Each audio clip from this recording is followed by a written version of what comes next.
Alright, first of the videos I'm going to watch today is How Age of Empires Conquered the World Again. This is by Noclip. They make some awesome like documentary style stuff about video games and shit. Well, I think we've watched one or two on here before, but I can't be sure. But yeah, they're pretty damn good. They go all out. So let's go ahead and watch. Let's go. Internet gods willing. Alright. Let's see if it'll actually. There we go.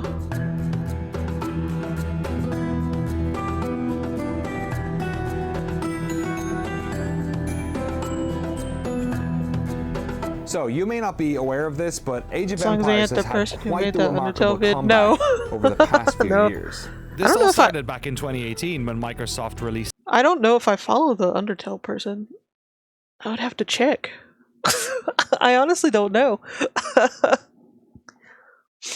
a full-scale remaster of the original 1997 Age of Empires under the title Age of Empires Definitive Edition. This was followed 1 year later with a definitive edition of its insanely popular sequel, a year later with the definitive edition of the first 3D game in the series, Age of Empires 3, and in an effort to keep the streak up, Microsoft just went ahead and made a new Age of Empires game and named it Age of Empires 4. So you're probably thinking what I was thinking, right? One for Big real pissed company me like off, the one so under Microsoft suddenly research. making a Yeah, bunch of cheap that's, remakes of this Yeah, that not only like from comments like over here on Twitch, but also when I posted it on YouTube, a lot of people were like, wow, this is so wrong on so many levels, or just,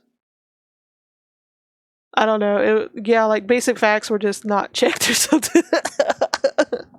Like, I had no idea because, again, I never played Undertale, I never got into the whole fandom thing. The only reason I knew anything about it was because of, like, y'all, so... Felt like a clickbait video. Might have been, honestly. Interested in it again, so they could reboot the franchise. But here's the thing, every single one of these games has been well received. Have you guys ever played not just by the fans, games like not this? just by the media, but by the market too. The past few years have been a full-blown Age of Empires renaissance with active online communities, terrific age-focused YouTube channels like Spirit of the Law, and even a vibrant esports scene thanks to the Red Bull Wololo tournament that's been running since 2000. Wololo? We'll explain the Wololo thing later. Okay. The series has been so popular that earlier this year Microsoft released a console version of Age of Empires 2, a game that seems inconceivable to play without a mouse and keyboard. Like, so I mean, that's gotta be a cash grab. There's no way people actually enjoyed playing it on a controller. Yeah, like, I remember playing games similar to this, like, when I was younger, but honestly, I can't even remember what the games were. But after a while, I got more and more into, like, the first-person shooter and the RPGs and stuff. Kind of miss them. So here's the thing. This is a bit of a selfish documentary because myself and my wife played dozens of hours of Age of Empires 2. Oh, we love a married couple edition, bonding over over the past few years, specifically some during the nostalgic COVID-19 video lockdown. games. See, we were 13 when Age of Empires 2 was originally released on PC, and like Making me most feel PC old. gamers back then, I was enthralled by its exciting balance of city building and real-time strategy. Age of Empires isn't the first real-time strategy game. That honor Jesus is usually Christ, given to Yomi, welcome Westwood's back. Dune 2, but it was a genre-defining game. A beautiful isometric world with a collection of civilizations to choose from, each with their own language, buildings, and style of warfare. The game wouldn't the battles run. were exciting, but It kept manageable. crashing. There was a single-player story, but you could also create custom skirmishes with different rules on a variety You ever played of this, different Yomi? land masses.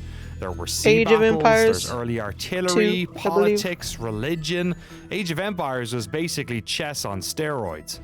So, during the pandemic, when we had to close the previous Noclip studios, I had to bring all of that equipment back to my house, and I suddenly had like 4 desktop PCs just lying around my house. So myself and my wife decided to look for any PC game. Whatever shall we do with these 4 desktop PCs? We had both played Age 2 while growing up, so we turned the spare bedroom into basically a LAN cafe. And so when our kid went to sleep, we'd burn the quarantine midnight oil, ganging up against some bots in online custom skirmishes. Played one or It became two, so much of our don't know which day-to-day played. that for Valentine's Day that year, Fan Dr. he Seuss made me book. this Wait, card. what? Again, sorry, if you're not getting the Wololo thing, don't worry, we'll cover it later. So today we're going to dive into the resurrection of Age of Empires by talking to two of the folks at the studio that Microsoft spun up to helm this effort. Ernest Young, executive producer at World's Edge, and Adam Isgreen, Alright, senior Phoenix. creative director at World's Be Edge. careful if you're But going before downstairs. we dive into the nitty-gritty, I wanted to ask them where the decision to remake the first 3 games came from. You see, it's not like you couldn't play Age of Empires until these definitive editions came out. An HD remake of AoE 2 had been on Steam since 2013, and a version of Age 3 had been available on Steam since 2007. Why did they think people wanted these new versions, and why is it they made the decision to remake all 3?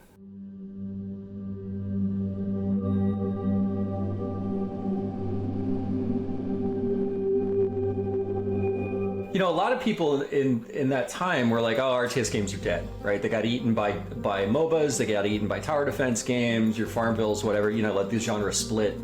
And when we put the catalog up, the crazy thing is that we're like, wait, people are engaging with this, like with long sessions, and more people keep coming to the title. And we really were like, well, wait, maybe RTS isn't dead.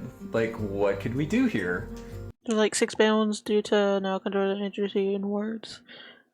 Upstairs, so see, that's, I don't know if that's better or worse, Phoenix. Oh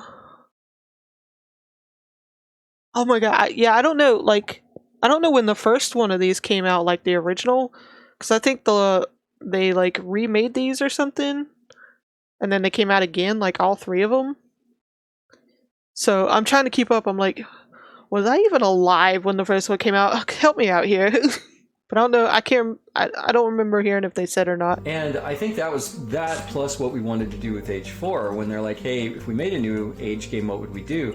I think that all contributed to us being like, boy, these games are in kind of rough shape. Can we preserve them better? Can we do a better job with networking? I mean, there's some hoops people have to jump through, right, to play them. Can we make that better? And, you know, that kind of started the whole conversation towards what definitive editions became. I would say like it started about just over 5 years ago is when we start doing it. We kind of like did it in parallel when the Age of Empires 4 project was like being discussed and then we say like, hey, you know what would be awesome is we have a chance to actually bring all the original Age of Empires back as well. So by the time Age 4 comes out, then everyone already like have the chance to reasonably replay all the awesome Age of Empires games. We want to make all the Age fans happy. So that's why when we signed the project, we got approval PC to baby do gamer. all of them. One was never actually re-released. So when we re-released Definitive Edition, that was the first time that we bring it back. But in terms of production, we did do 1 first, and then go to 2, and then 3 started in parallel as well. So, but the idea is like, Okay, hey, so let's the learn definitive editions how didn't come out to too long ago. It was a do couple real-time years. strategy games the right way again. You could almost say that Age 1 is like the national game of Vietnam. It's almost like StarCraft is for Korea. It's crazy, but they only play Age 1. Like, they're not really into Age 2, and then yet Age 2 has, you know, surpassed a lot of people because I think of just how globally accessible it is, right? It's just like there's hey, one of your nation or a previous nation that became your nation is in that game somewhere, right? Every one of them just has such a unique player base, and I think that's because each game kind of has its own rhythm to it and its own pacing, and people have fallen in love with the unique shtick of each one. So it's funny when you say like, well, did one replace the other? No, they never did. Yeah, Age of Empires 1 was special for that reason. It really teach us, lay a lot of foundation work on how to redo all the art, how to like really build a game across It different put me on the regions of second the world at the the PS, same but thought I'd time. mess up the Get PC. all Even the, as a baby, I was better at really, the PC really than my smart family. people together that are passionate about Age of Empires to work together on the project. Yeah, I legit remember my parents We set asking up a whole me studio how for to Age turn of on a Empires. PC. Like literally, that's what I we remember did. that. We have all these wonderful My little sister, baby self. studio partners that work with us, right? Tantalus, Forgotten Empires, Relic. just to name a few, and they all end up working in different aspects on pretty much no, every Age of 50K Empires points, game, oh God. because they all have such unique strengths. Don't threaten me, Oni. that they all get pulled in at some point. It's like, it starts, well, it's just gonna be Relic, and it is for a while, and then it's like, hey, Forgotten Empires, can you come in and help us with some tuning? And like, oh, hey, can you do this part of the code over here that we... Yeah, it's a big family. Actually, matter of fact, there's a lot of Command and Conquer people here, myself. Yeah, like I was on all of the CNC games except for the very first one. Blackmail points. There's 2 others from Westwood as well that are on my team, that are on our team, that all work on. Yeah, I do need to like find like fun. other stuff But to we do did with the talk to a points. lot I just can't think of anything example really. people, since we have friends and we get to talk to them. It was really cool that a lot of them still remember Age of Empires really fondly, so they want us to do well, and was really helpful.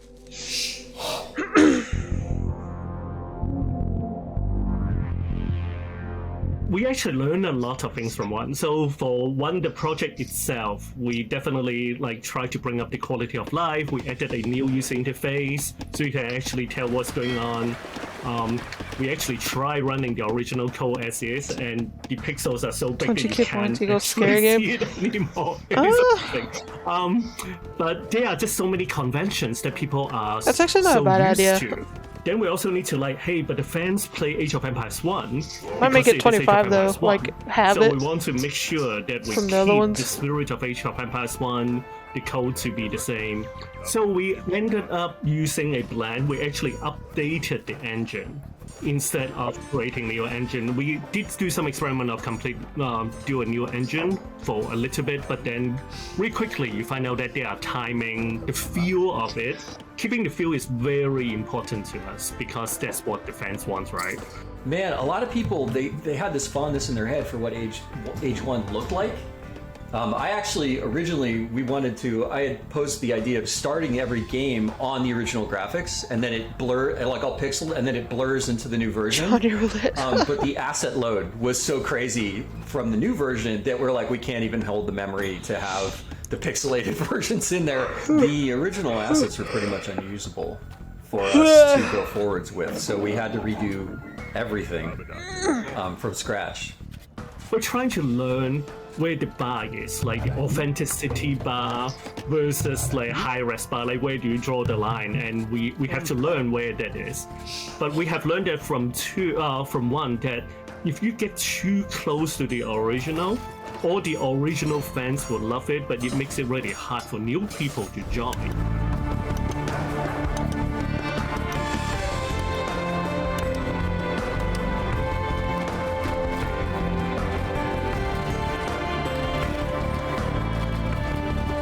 So for 2, we set up one of our goals we actually write on the whiteboard that say, we want to build the Age of Empires 2 you remember, not the reality that you see. You know, fortunately, given the size of the game and given the zooms, there was certain, that put some restrictions on how big they had to be, how detailed they had to be. So it made the modeling a little simpler, but to get to 4K assets, everything had to be redone. All the animations, all of the That sounds all of the interesting. states, I mean, every single sprite rotation. Right, have to that we figure out how a way do, to make it work. Creating 3D assets of them because it's just easier to animate them quickly. And also right? make Instead of sure having like to draw all the whatever's on the because you roulette to do I actually have keyframes and then downloaded. do all the tweens and like if you're doing classical animation. So it's just easier to do it in 3D that way to capture all of the animations. And then The one of days of when the you big could literally challenge just was put converting the 8 facings so a they didn't disc just in pop into a blend and so that we play. could have kind of more smooth rotations. Ah, If you back go in and my look at day, the whippersnapper. a lot of the old RTS games, they've only 8 directions for anything. So you get things that go, right? And we blended them, but we had to maintain the timing of the original because, as Ernest said, feel was so important. There was a lot of logic and code that went into making sure that, again, we maintained feel, even though we could improve the visuals. Yeah, I remember playing games that were like this. I don't Like, know if it was noise this. is always an issue in RTS these games, I don't 'cause think you so want anyway. Really clean But I know it reads, was like right? I mean, games if you like really think this about it, that I RTS played a games couple at their times when I was core are younger, 3 but I elements. honestly There's can't remember units, structures, and things that what I block me, played. right? And then the things that block me can be a building, it could be water, it could be a hill, whatever. But like that's really what you need to be able to. A player needs to be able to read that in seconds, right? And so silhouettes were insanely important to us. And so that was a challenge, right? Because if you have all this super detail on the units, is that if you crush it down directly, you just get noise, and then it's hard to read the units. So a lot of care was taken in making sure that things like if they had shields, that the shield remained relatively clean, even if different resolution scales, such that if that was a key read of that unit, that would maintain. Yeah, get one of those like And little we had to mini do that with each wheel kind of spin unit to things. make sure that the unit's still read as the unit. That'd be funny. For Sound voices, and voice. for H2, for example, we did record all the voices, mini campaign voices. So those are the things that we completely record for Age of Empires 2. Despite their fearsome aspect, the Huns might have been little more than raiders, had it not been for the leadership of Attila. For authenticity, we wanted to keep as much as we could. If we had good source and could clean it up, we would do that over re-recording. Right. Yeah, you didn't have anyone shouting "wolololo" into a microphone. Right. That was from like a sample library. We did re-record Wololo actually because of that. We didn't want to, because there was a time I think when people were pretty fast and loose with audio assets in terms of ownership, and we wanted to make sure that this time around when we were doing the DEs that everything was buttoned up in that respect. Do you That have any explains idea why it's part of that the was chosen for Pro that League particular unit? I thingamajig. don't know that one. I do not know. I think it was literally something like the name of the audio sample was like priest chant or something like that, and then maybe they just saw it like, oh, priest chant, maybe that'll work, and they're like, well, okay, let's just do it. That'd be fucking hilarious. Every definitive You're just edition playing game, like this we, serious moment reach in a out to the game, and all of a sudden you hear, that were holding those games up. I mean, a lot of these games were maintained by the community for years and years and years without us being involved at all. So we reached out to them and we're like, hey, we'd love to improve these. What would you like to see? We don't want to break the spirit of the game. Like, absolutely. So how can we improve them without breaking them? Because I think there's a certain amount of things that you would love to modernize sometimes, but that might not make it Age 1 or Age 2. If you're familiar with Age 2, you know that things like when we put in auto scouting, how contentious that was for some people, even though then you play it and you're like, well, okay, I get it. For new players, it works. I'm not going to use it as an advanced player. Maybe some folks remember that, for example, for H2, we actually run multiple betas that were literally like, I think the first time was like tens of thousands of people. And second, like right before ship, we have like lots of people because we want to stress the server. We also want to see what people always have opinion on what they like and what they don't like. Ideally, we do those before the game even comes out. So, and of course, we have our internal QA teams, and they know the game very, very well. So for years, real-time strategy developers have tried to make their PC games work on consoles, and we've had mixed results. Some of the better examples are games that were developed from the ground up for consoles, but that wasn't really an option here. Console players wanted to play Age of Empires after all, not some reduced version. And that's what makes the console version of Age of Empires 2 so interesting. You see, the various teams working alongside World's Edge made some fairly significant changes to the game to get it to flow properly on consoles. Not just new interface elements to better suit the controller, but full-blown automation systems to unburden the player. Yeah, we were talking from some about of the this. game's micro, especially with how You you mean assign with, citizens to collect talking about various porting resources. things? So how did they change Now the problem so is much the and PC still ports? seem to satisfy these players? As your economy grows, you will train more villagers and gather different types of resources. Villager priorities automatically distribute your villagers between resources, making it easier to manage your economy. The Xbox version. So when we first start being part of the Xbox organization, we did talk about like, hey, do we need to do Xbox version as well? But luckily, our boss, Shannon Loftus at the time, say like, no, concentrate, make the best PC game that you guys can. And we have space to really focus on the PC version. And that's what we did. We spent all our resources to make sure like we get the best games out possible. So I've made, over the years, I think I've made 4 console RTSs, starting with Red Alert on the PlayStation, and then going through the years and My previous one was Universe at War, right, by us that Sega put out, and so there's been a history of us kind of working on them and trying to think through them. The big is just the fundamental difference of a mouse is a precision instrument. It's like I click this thing, I click it over here. I'm making very precision-y kind of movements, right? Where a controller is like I drive, I move a camera, I move a Just unit, noticed like Twitch I do broke in a way something that stopped him direct. from getting mad. I'm still technically And watching it. it's really hard to What? make the two of those work together. Twitch, are you okay? So we did a lot. You need to quit being like drunk. A lot of experimentation. I mean, just a ton. And I have to say that Phil Spencer was really like, when am I going to get my console version? Because Phil loves the Xbox. And so the whole time that we were like, no, we want to do the PC first, and then we'll think about console, which is what we did. But he was just like, no, I want, when? When am I going to get this? And he plays. Like, you go online right now and you can see him playing a couple times a week. It's great. Kid. After H2 comes out, I would say every single time we made any announcement of anything, someone is going to be in the feedback comment section later. where Okay. say, when is it coming to Xbox? When is it coming to Xbox? Literally, I want to say like 2 years, like non-stop, that fans are asking for it.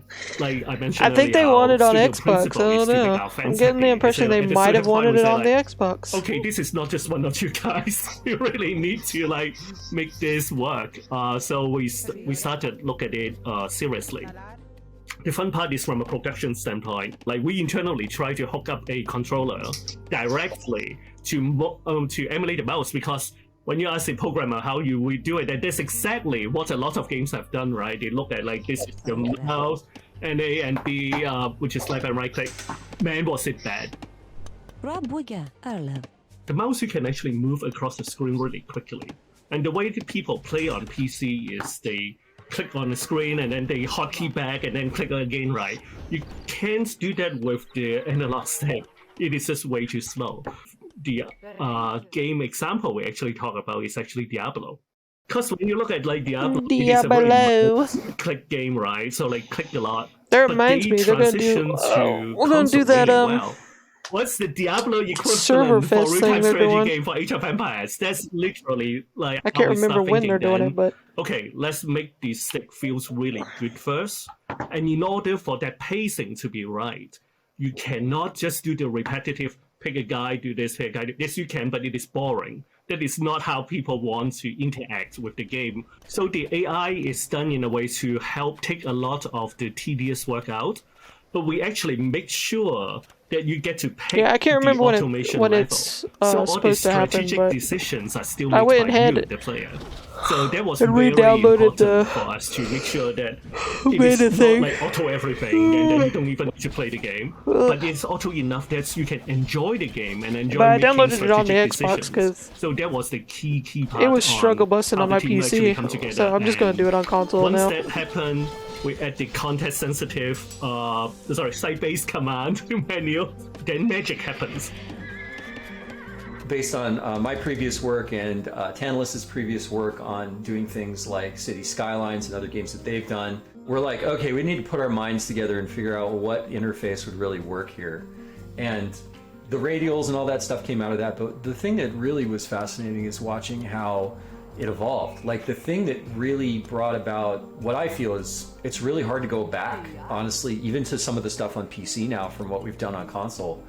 With villager automation and the contextual actions based on that was the original conversation. I'm like, I want contextual actions in here. How do we do it? All of that, like click on a gold mine, just build the gold mine, please. Just get it going.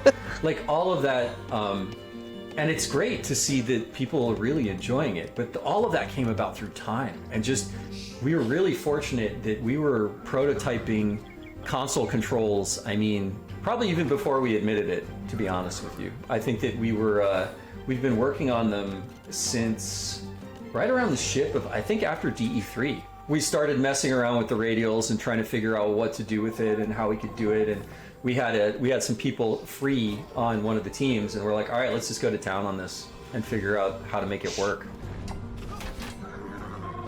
I've always said that RTS Yeah, the games are people making basically PC you're ports spinning of games plates, today right? need to Bouncing take some plates on notes. sticks. And it's how many This is plays how you can make you a keep port. going at once, and You know, which ones are you letting falter? time, dedication, determines how good of a player you are. ignoring the suits. Just because the villagers are automated doesn't mean they're optimal. Our goal is never to replace the high-end meta with something that's automated, right? It should be something that allows people of the same level to be like, we're just going to have fun, and I don't need to worry about this as much, so I can concentrate on fighting and scouting and building buildings. One of the things we always say about the Age games is we always want to make sure we leave room for mastery, that can have its moments, right? And that people can get good and very good at doing certain things. But villager automation was one of those things that we thought like, okay, people might be a little upset over it, but it's not going to break the high end of the game, right? The spirit of the game. The villager automation AI and is actually a lower level AI, and that has evolved over time completely separately as well. And the reason Not finding how to do the beta on PS5 is because I think you literally just look it up. If it doesn't pop up, you might not be able to download it yet. Pro players, they play it. So what we have done is I'm wondering if I was only able to download it because I already had it installed before. And what strategies do they use? And we actually adapt and edit those strategies and bring it to a game. For example, like, hey, it's open field, you build crossbowmen. That we build it into the game so that people actually realize how to the AI actually have that understanding and apply those strategy like a pro player would. So that is how we edit it. Oh. I have this theory about video games that I call the one button of fun. And it's like, any time I should be able to push a button and have some fun. Be that, in a main menu, I want to get into the game, just stop with just one button, like you just have fun. Like, but in the game, you're like, I want, especially RTS games, right? RTS games are all about. Showing me that they're gonna have another and the timer for the game. In an RTS game is insane. On the PS5, like on you selected a bunch of units, you the clicked PS5 itself, that's like all it's showing on their page. But what did you really see in your mind? Yeah, go here, go this way, go the way I intended you to do. Make sure you engage or don't engage. Pause so I'm not talking over him. Yeah, I think the only reason I was able to download it was because I had already had it installed on the Xbox, but then I uninstalled it afterward. But it still shows up on my game list, so I was able to re-download it. I don't know if I was able to re-download the entire thing, or just like the base thing. So we'll see. But I know I did hear you should be able to start downloading it like 2 days before it officially starts. I believe. Things that I want. Go around that rock this way. Don't go over that. Make sure you go this. Why aren't you listening to me? Right? All right, yeah. And all you did was click. And so how can we take more of that into the console?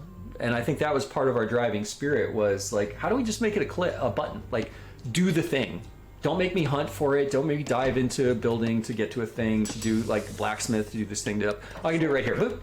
That I think was our defining, like, bubble it up, I guess. Just come over here and steal my cat fur covered internet.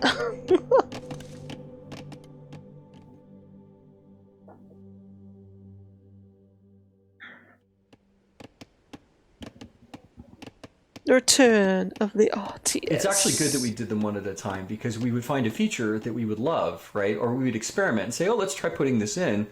And it would be so great. We're like, well, it has to go in all the DEs now. And then we'd have to figure out how to move that feature across the games given all the different engines and the different tech.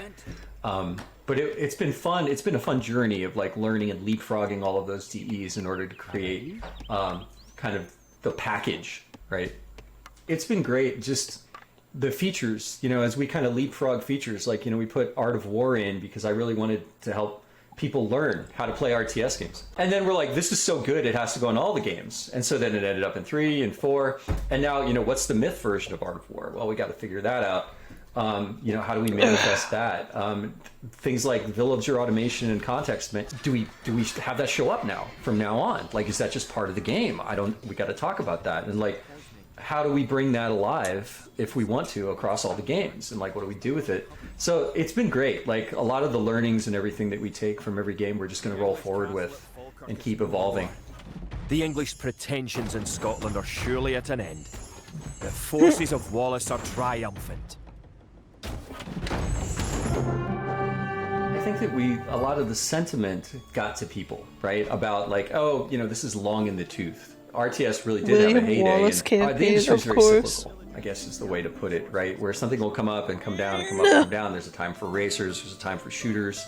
What the really hot thing is. And I think the great thing is that RTS never really went away completely, but it did wane in terms of being in the public eye.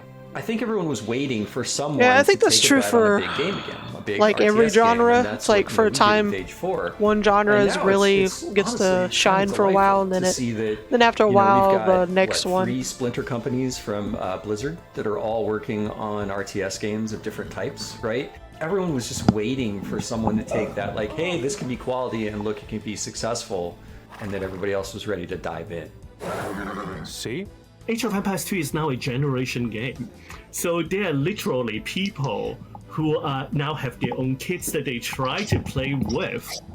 So we want to make sure you get to someone, maybe one person play on the console and the other person play on the PC, and they can play with each other. When we do something, we go all out. We're very happy with how the games turn out. Hopefully the fans will Yeah, continue you can tell to these support guys us, actually and enjoyed you not listen only to the games, fans, so but keep making telling them us what they like, what work. they don't like, and we want to keep building Age of Empires more and more.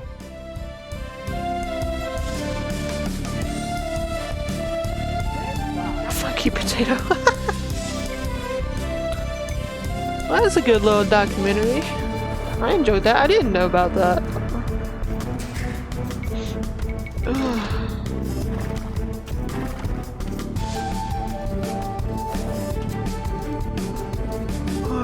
Is this all credits now, or?